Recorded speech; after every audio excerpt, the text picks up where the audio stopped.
Shalom, selamat jumpa jemaat Tuhan.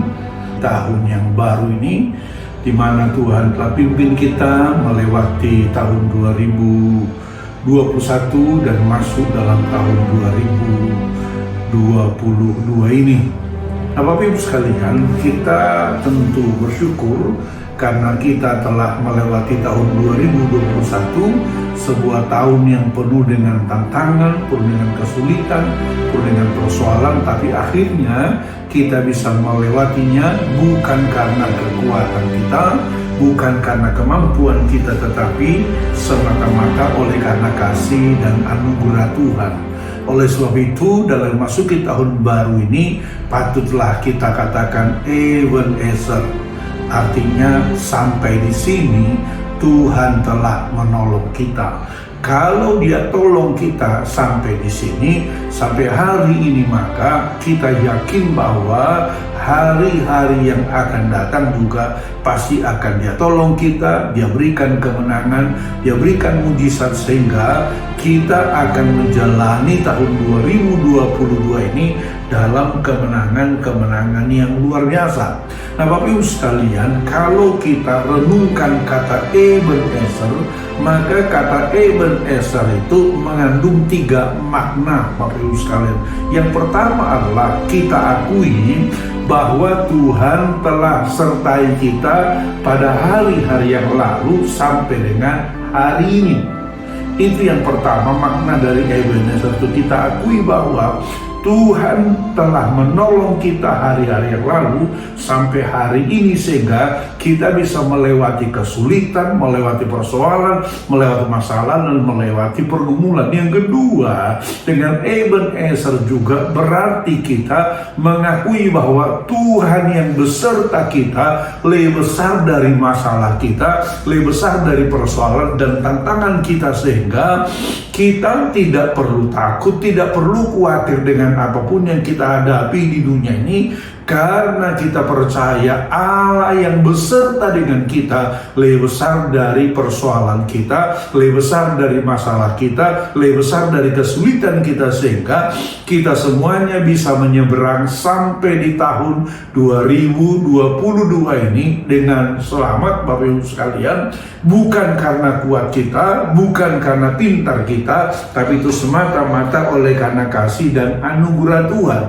Tapi Ebenezer juga berarti kita yakini juga bahwa kalau Tuhan tolong kita hari-hari yang lalu, maka kita yakin juga Dia pasti akan tolong kita pada hari-hari yang akan datang. Bahkan di tahun yang baru ini Dia akan berikan kepada kita kemenangan-kemenangan yang luar biasa. Nah, Bapak Ibu sekalian, dalam menjalani tahun baru seperti ini, tentu masing-masing kita punya kerinduan, punya rencana, punya harapan di tahun yang baru ini. Nah, sebagai orang-orang percaya, apa kira-kira yang perlu kita lakukan dalam merencanakan segala sesuatu supaya kerinduan kita tercapai, cita-cita kita tercapai, target kita tercapai? Nah, kalau Bapak Ibu sekalian lihat dalam kitab Yakobus, maka Yakobus memberikan kepada kita sebuah nasihat yang luar biasa.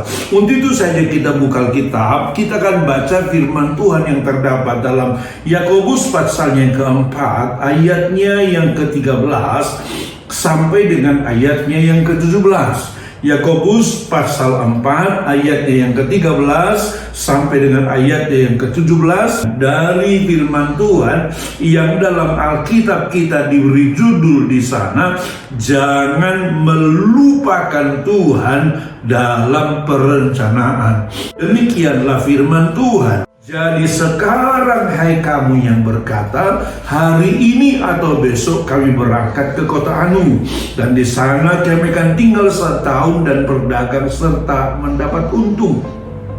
sedang kamu tidak tahu apa yang akan terjadi besok. Apakah arti hidupmu? Hidupmu itu sama seperti uap yang sebentar saja kelihatan lalu lenyap. Sebenarnya kamu harus berkata, jika Tuhan menghendakinya, kami akan berbuat ini dan itu.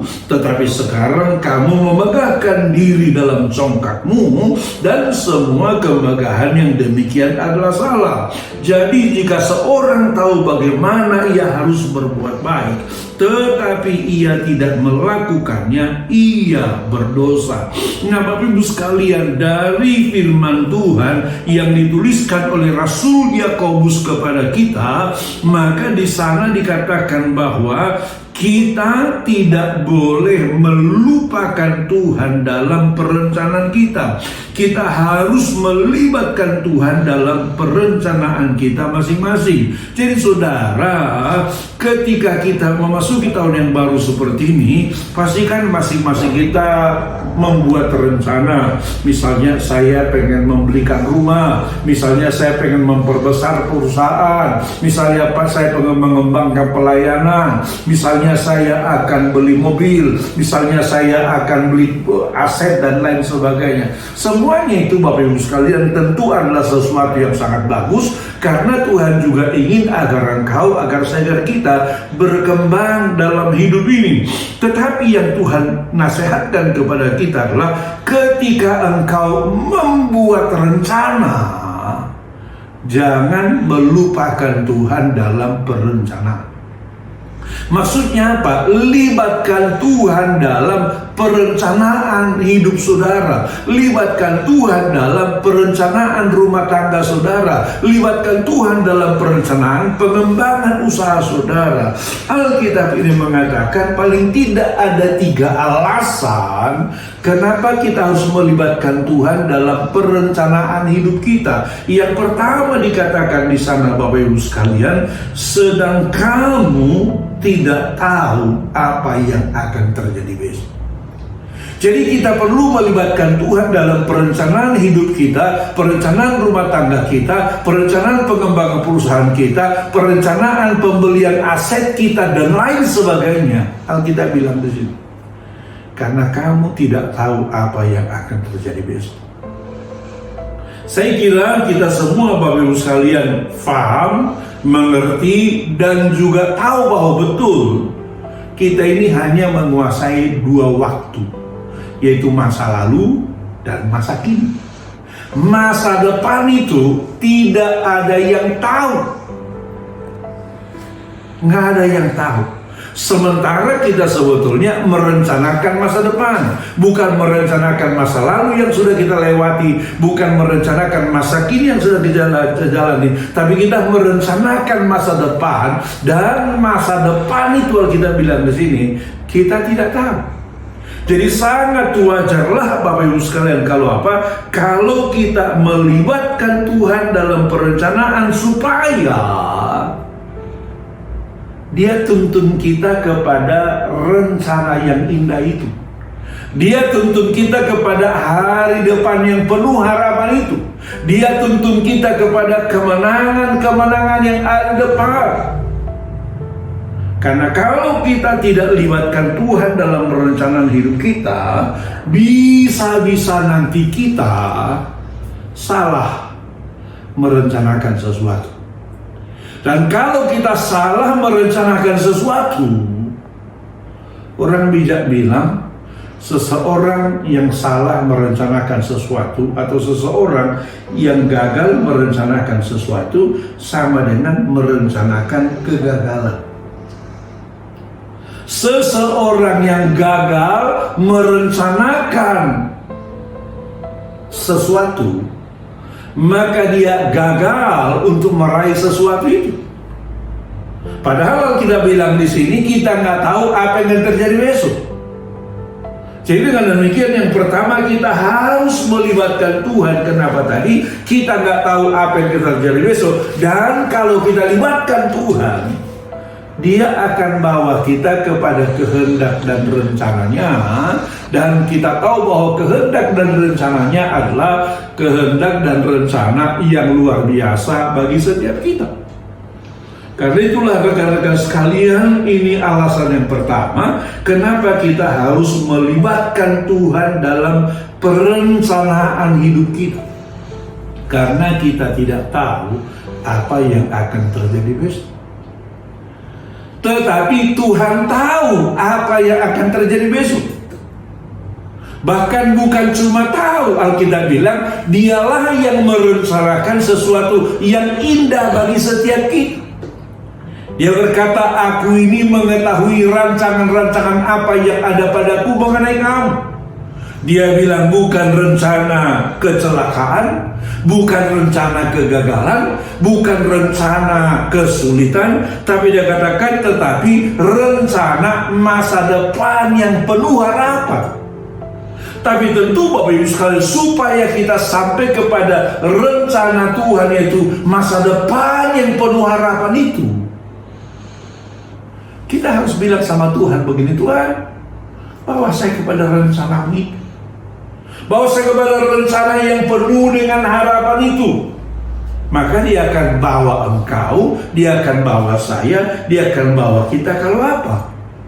Kalau kita libatkan Tuhan dalam perencanaan kita, dan kita mau menjalani apa yang Tuhan inginkan itu.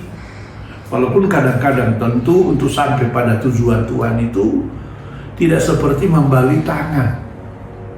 Contoh yang sangat jelas tidak bisa di Alkitab, ketika orang Israel diperbudak di Mesir, maka kehendak Tuhan adalah membawa mereka dari Mesir masuk ke tanah Kanaan, sebuah negeri yang berlimpah-limpah susu dan madu.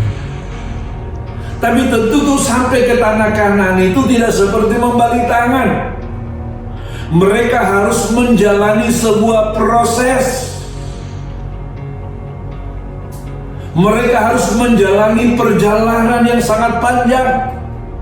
Dalam menjalani proses dan perjalanan yang panjang itu, mata mereka harus apa? Tertuju kepada Tuhan melalui tiang awan dan tiang api yang Tuhan tempatkan menyertai mereka pada saat itu.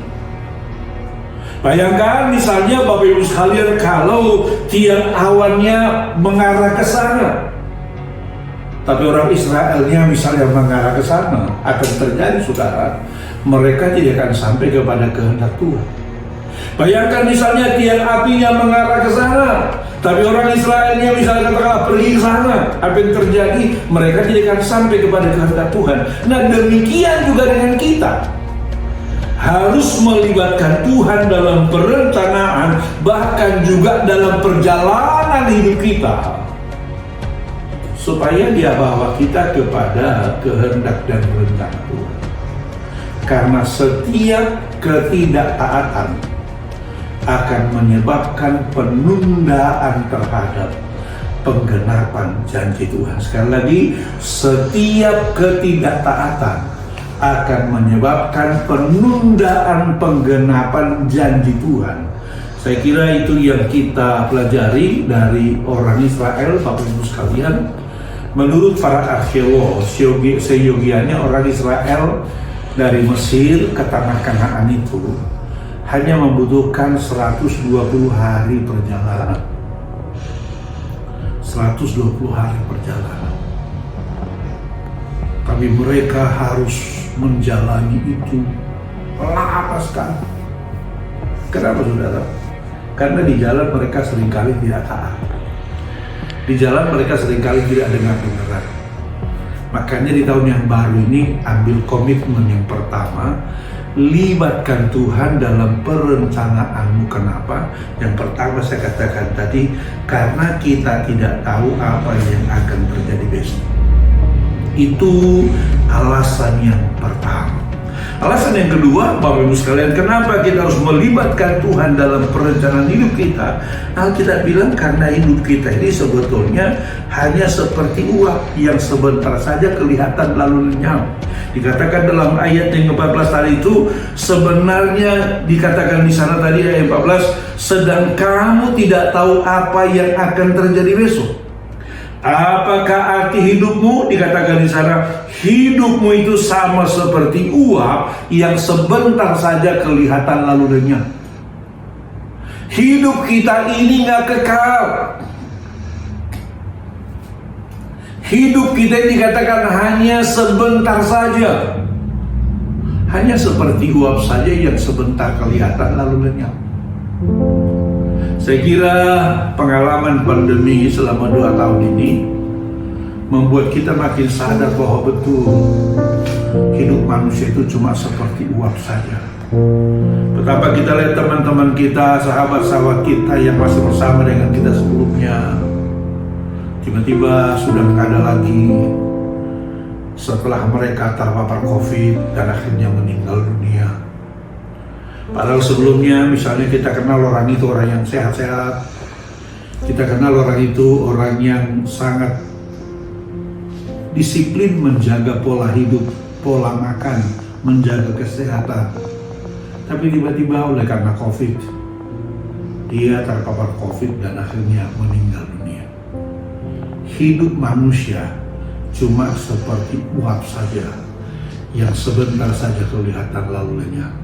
Bukan cuma itu, kita lihat juga ada banyak penyakit-penyakit yang terjadi hari-hari ini, sehingga ada kawan-kawan kita yang tidak terpapar COVID tapi meninggal dunia karena serangan jantung, karena berbagai penyakit yang lain. Bapak Ibu sekalian, mungkin tekanan hidup ini membuat daya tahan atau pemicu timbulnya berbagai penyakit dalam hidup mereka akhirnya meninggal dunia.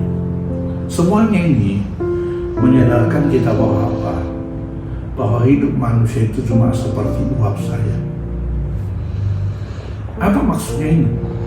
Maksudnya adalah begini, sebagus apapun rencana saudara, seindah apapun rencana saudara, sehebat apapun rencana saudara, tapi kalau tiba-tiba saudara meninggal, nggak ada gunanya rencana yang bagus itu. Nggak bisa direalisasikan rencana yang indah itu kalau apa? Kalau kita sudah meninggal dunia. Makanya kita bilang kita harus melibatkan Tuhan dalam perencanaan hidup kita. Kenapa dikatakan di sana? Karena hidup kita itu cuma seperti uap saja, sebentar kelihatan lalu lenyap. Makanya kita juga mesti berdoa supaya Tuhan terus jagai kita, terus lindungi kita, terus pelihara kita, terus proteksi kita dari maut yang ada di sekitar kita, dari tantangan di sekitar kita, sehingga kita bisa lolos dari kesulitan, dari tantangan, dan dari persoalan yang kita hadapi. Ini alasan yang kedua kenapa kita harus melibatkan Tuhan dalam perencanaan hidup kita. Yang pertama tadi, kita tidak tahu apa yang akan terjadi besok. Yang kedua, kita bilang hidup kita cuma seperti uap saja, sebentar kelihatan lalu lenyap. Alasan yang ketiga, Bapak Ibu sekalian, jelas kita perlu melibatkan Tuhan dalam perencanaan hidup kita, karena hanya Tuhanlah yang bisa menjamin keberhasilan, menjamin kemenangan bagi setiap kita. Saudara jangan pernah berpikir bahwa engkau bisa melewati tantangan hidupmu. Saudara jangan berpikir misalnya saya cukup pintar, saya cukup hebat, pasti saya bisa melalui. Saya mau bilang kepadamu, sehebat apapun engkau, pasti ada orang yang lebih hebat dari engkau. Sepintar apapun engkau, pasti ada orang yang lebih pintar dari engkau. Sekuat apapun engkau, pasti orang yang lebih kuat dari engkau. Artinya adalah kalau kita hanya mengandalkan kekuatan kita, kepintaran kita, pengalaman kita, satu kali kita akan dihadapkan kepada sebuah kegagalan. Kenapa? Karena kita berhadapan dengan orang yang lebih pintar dari kita, lebih jago strateginya. Saya kira kita sudah lihat misalnya dalam sejarah di dunia ini bahwa ada banyak orang-orang hebat akhirnya gagal, saudara. Di dikalahkan dan dipatahkan oleh orang hebat lainnya. Ada banyak orang-orang yang hebat dalam dunia ini, tetapi kemudian dikalahkan oleh orang hebat lainnya. Nah, dalam situasi semacam itu Bapak Ibu sekalian, kita belajar bahwa ternyata mengandalkan kekuatan kita tidak cukup. Mengandalkan kepintaran kita tidak cukup. Mengandalkan pengalaman kita tidak cukup. Kita harus andalkan Tuhan. Kenapa? Karena hanya Tuhanlah yang bisa menjamin kepada kita keberhasilan. Makanya ayat 15 dikatakan di sana, sebenarnya kamu harus berkata, jika Tuhan menghendakinya, kami akan hidup dan berbuat ini dan itu. Hanya dengan kehendak Tuhanlah, hanya dengan tuntunan Tuhanlah, hanya dengan bimbingan Tuhanlah dikatakan di sana, kita akan mampu berbuat ini dan itu dan berhasil. Dengan kekuatan kita, gak ada jaminan. Dengan kepintaran kita gak ada jaminan. Makanya saudara, kenapa kita perlu melibatkan Tuhan dalam perencanaan? Karena dalam Tuhan, Dia jamin keberhasilan, Dia jamin kemenangan, Dia jamin kesuksesan bagi setiap kita. Malah Tuhan katakan kalau kita mengandalkan kekuatan kita, mengandalkan kepintaran kita, mengandalkan kehebatan kita, di mata Tuhan itu adalah apa? Tindakan kecongkakan. Makanya dikatakan di sana Bapak Ibu sekalian, tetapi sekarang kamu memegahkan diri dalam congkakmu, dan semua kemegahan yang demikian adalah salah. Maksudnya apa ini? Maksudnya kalau kita merasa kita pintar, kita merasa kita kuat, kita merasa kita mampu, lalu kita merasa nggak perlu Tuhan, kita merasa nggak perlu melibatkan Tuhan, kita merasa kita nggak perlu minta tuntunan Tuhan setiap hari. Alkitab bilang di sini adalah apa? Itulah sebuah tindakan congkak. Dan Tuhan katakan semua perbuatan yang demikian adalah salah. Makanya saudara, sekali lagi saya katakan kepada kita, dalam menjalani tahun yang baru ini, ayo libatkan Tuhan dalam perencanaan hidupmu.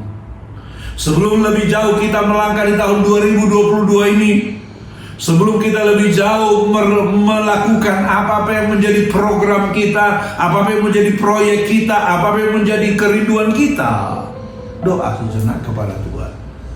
Katakan, Tuhan, ini kerinduan saya Tuhan.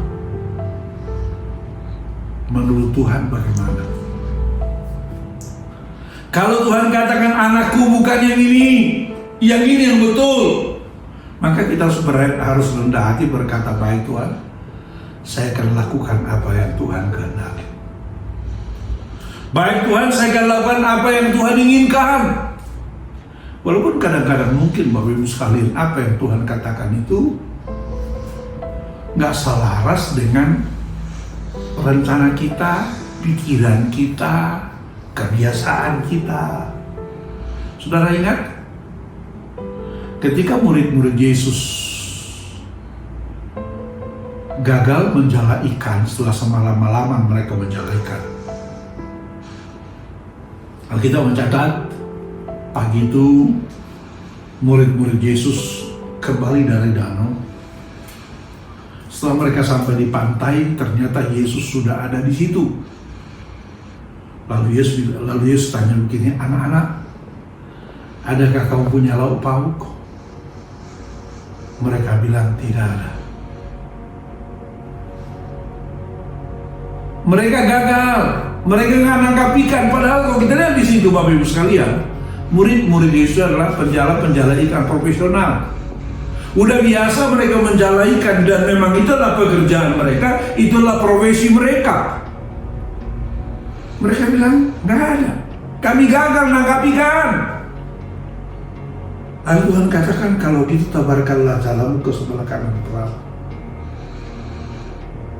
Tabarkanlah jalamu ke sebelah kanan perahu.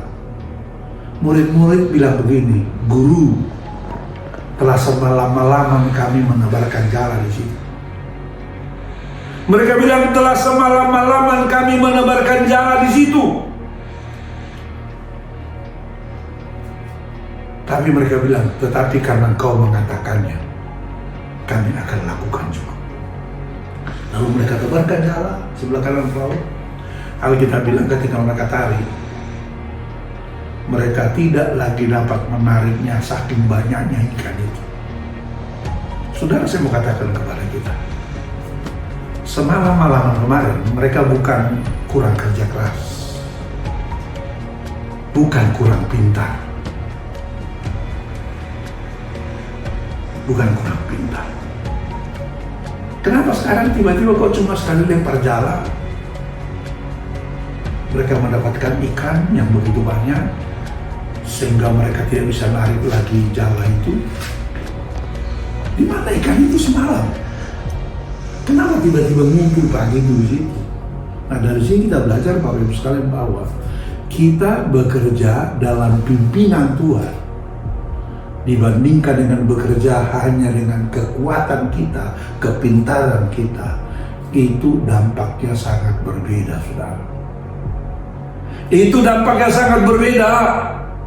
Makanya saya katakan kepada kita memasuki tahun baru, tahun 2022 ini. Mari kita rubah paradigma kita. Kebetulan tahun ini tema gereja kita adalah paradigma baru. Betul sampaikan oleh Gembala Pak Niko. Harus kita terapkan paradigma baru dalam kita merencanakan hidup. Kalau dulu misalnya katakanlah kita hanya mengandalkan kepintaran kita, mengandalkan konsultan yang luar biasa. Sekarang waktunya kita mempraktekkan paradigma baru, yaitu apa? Salah satunya adalah libatkan Tuhan dalam perencanaan hidup. Libatkan Tuhan dalam perencanaan perusahaanmu, keluargamu, rumah tanggamu, pelayananmu, atau apa saja. Mulai dari duduk di bawah kaki Tuhan, lalu katakan, Tuhan berbicara kepada kami. Beritahukan kepada kami apa yang akan kami lakukan dalam tahun 2022 ini. Nanti Tuhan akan berbicara kepadamu. Dan kalau kau dengar-dengaran dan melakukan itu, percayalah kau akan lihat kemenangan yang luar biasa. Percayalah kau akan lihat mujizat yang luar biasa. Dia tidak akan biarkan engkau, dia akan sertai engkau, dia akan bimbing engkau, dia akan tuntun engkau sehingga kau akan sampai kepada keberhasilan yang luar biasa yang Tuhan siapkan bagi saudara. Karena itu sekali lagi saya katakan kepada kita, ayo kita libatkan Tuhan dalam perencanaan hidup kita. Ayo kita libatkan Tuhan dalam perencanaan rumah tangga kita. Mungkin hari-hari yang lalu kau gagal, bolak-balik gagal, kau menjadi kecewa, kau frustrasi, kau tawar hati. Coba adakan evaluasi sedikit. Jangan-jangan sebelum-sebelumnya kau hanya mengandalkan kekuatan. Jangan-jangan sebelum-sebelumnya kau hanya mengandalkan kepintaran. Jangan-jangan kau hanya mengandalkan manusia. Saya punya konsultan yang hebat, misalnya katakanlah saya punya coach bisnis yang hebat. Nggak salah, itu bagus. Kita punya konsultan yang bagus, kita punya coach dan sebagainya, bagus. Tetapi konsultan kan tetap manusia. Coach kan tetap manusia. Mereka tetap manusia yang tidak tahu apa yang akan terjadi besok. Tapi kalau kita datang kepada Tuhan, Tuhan akan berbicara kepada kita, dia akan tuntun kita, dia akan bimbing kita. Maka kita akan lihat kemenangan-kemenangan yang luar biasa. Makanya sekali lagi, sebelum kita berlanjut menjalani tahun 2022 ini, libatkan Tuhan dalam perencanaan hidup saudara. Doa sama Tuhan. Doa sama Tuhan. Dia akan berikan pencerahan kepadamu, tuntunan kepadamu, bimbingan kepadamu, dan kau akan sampai kepada kehendak dan rencana Tuhan. Izinkan Tuhan berbicara kepadamu. Izinkan Tuhan berbicara kepadamu. Izinkan Tuhan berikan tuntunannya kepadamu. Dia akan berikan tuntunan yang luar biasa sehingga kita semuanya akan mengalami kemenangan-kemenangan yang luar biasa.